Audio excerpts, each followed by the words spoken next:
Hello बच्चों, let's read the question. The question is match the column.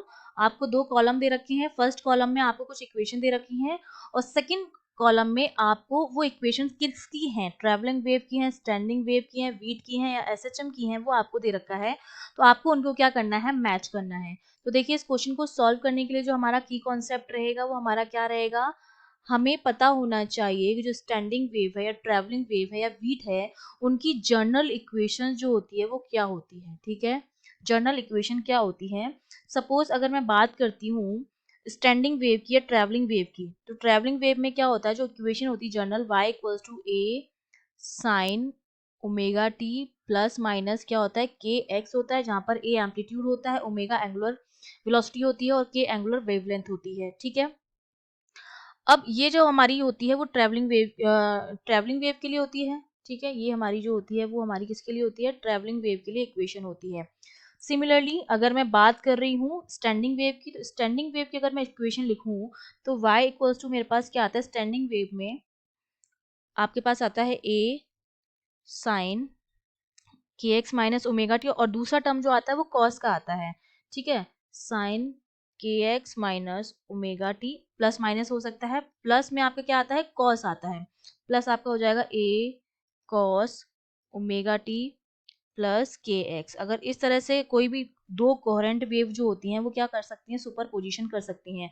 अब ये super position जो है वो सेम डायरेक्शन में हो रही है या अपोजिट डायरेक्शन में हो रही है, वो हमारा डिसाइड करेगा कि हमारी वेव जो है वो ट्रैवलिंग है या स्टैंडिंग है। ट्रैवलिंग वेव में क्या होता है कि जो कोहेरेंट वेव का इक्विवेलेंट आता है, अगर सुपर पोजिशन होता है दो कोहेरेंट वेव का, तो उनका जो इक्विवेलेंट होगा वो दूसरा ट्रैवलिंग वेव भी देगा। ठीक है, तो ये कुछ बेसिक्स हैं जो आपको पता होने चाहिए। तो अगर हम पहली इक्वेशन चेक करें, जैसे पहली इक्वेशन है 4 साइन के x minus omega T plus 3 cos omega T minus के एक्स प्लस 5, प्लस माइनस 5 भी होता है यहाँ पर, जो हमारा क्या होता है, फेज होता है। तो देखिए इसमें दो वेव हैं, एक तो ये वाली वेव है और एक ये वाली वेव है। और जब दो वेव जो होती हैं वो सुपर पोजिशन करती हैं, ठीक है, तो उनका जो इक्विवेलेंट आता है वो क्या आता है, ट्रैवलिंग वेव आएगा, क्योंकि जो पहली इक्वेशन वो ट्रैवलिंग वेव की इक्वेशन है, सेकंड वाली भी ट्रैवलिंग वेव की इक्वेशन है। और जब दो ट्रैवलिंग वेव सुपर पोजिशन करेंगी तो हमें रिजल्टेंट में क्या मिलेगा, ट्रैवलिंग वेव ही मिलेगी। तो इसका मतलब जो ए वाली इक्वेशन हो गई हमारी वो क्या है, इक्वेशन ऑफ ट्रैवलिंग वेव है, क्योंकि जब सुपर पोजिशन होगा, सुपर पोजिशन ऑफ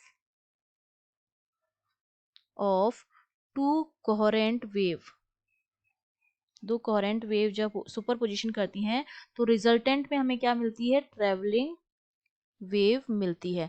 तो ये ए हमारा मैच हो गया। अब हम बात करेंगे सेकंड की। सेकंड में देखिए 10 cos T minus X upon 330 into आपके पास क्या है, इंटू आपके पास है sine 100 T minus X upon 330। देखिए cos A into cos B है यहाँ पर।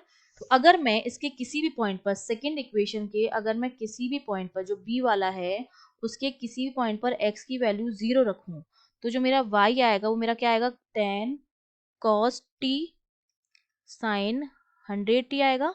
अगर मैं x की वैल्यू 0 रख दूं, इक्वेशन मेरी क्या बनेगी, ये बनेगी।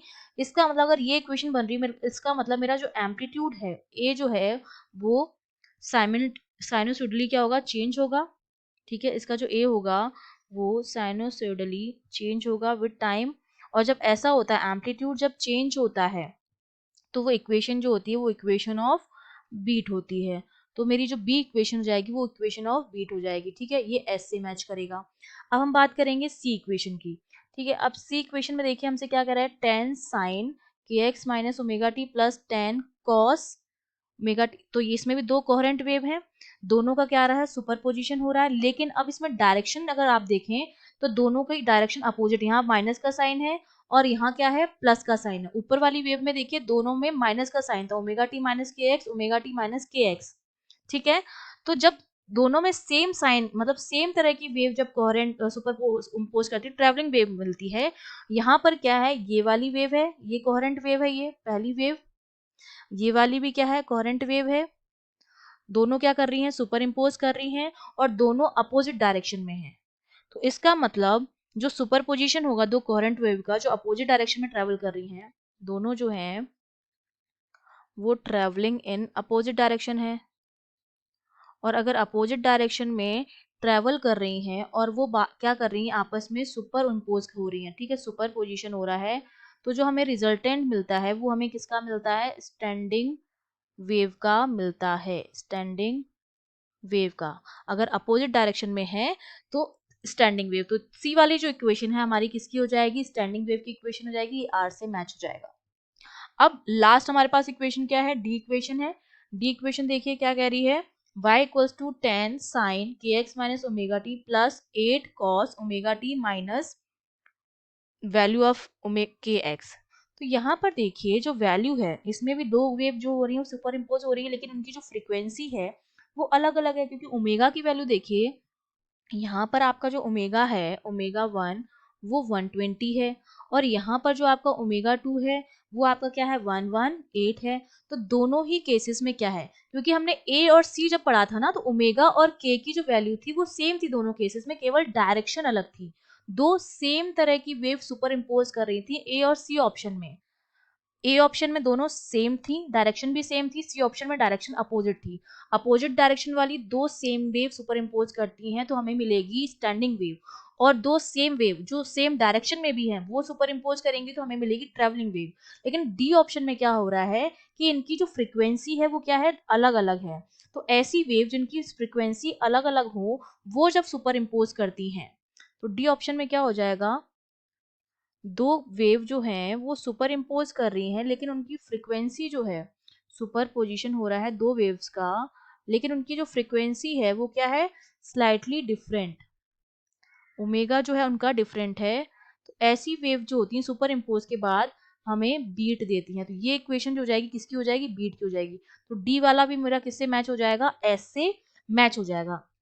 अब देखिए जो हमारी ट्रेवलिंग वेव और स्टैंडिंग वेव होती है वो हमारी एसएचएम की भी इक्वेशन होती है, तो जो पी होगा मेरा वो ए से भी मैच होगा और सी से भी मैच होगा, ये ए से भी मैच होगा और ये जो सी है वो भी मैच होगा, क्योंकि जो सिंपल हार्मोनिक मोशन होता है उसमें जो वेव बनती है वो ट्रेवलिंग वेव की भी इक्वेशन होती है और स्टैंडिंग वेव की भी इक्वेशन होती है। तो जो पी वाला ऑप्शन है वो मेरा ए और सी जो है वो स्टैंडिंग और ट्रेवलिंग वेव है, उसके साथ साथ वो सिंपल हार्मोनिक मोशन भी परफॉर्म कर रही हैं।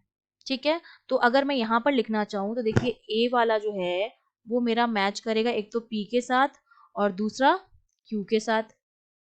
बी वाला जो है वो मेरा मैच करेगा एक पी के साथ, तो करेगा ही करेगा, सॉरी बी वाला मेरा जो है वो मैच करा एस से, बीट की इक्वेशन थी ना वो, तो वो मेरा मैच करेगा एस के साथ, B is match with S.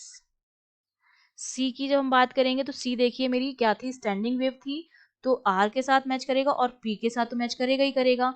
और डी ऑप्शन जो है वो भी मेरी बीट की इक्वेशन थी, तो वो मेरी मैच करेगी एस के साथ। तो ये मेरे आंसर्स हो गए हैं। I hope you understood well, all the best.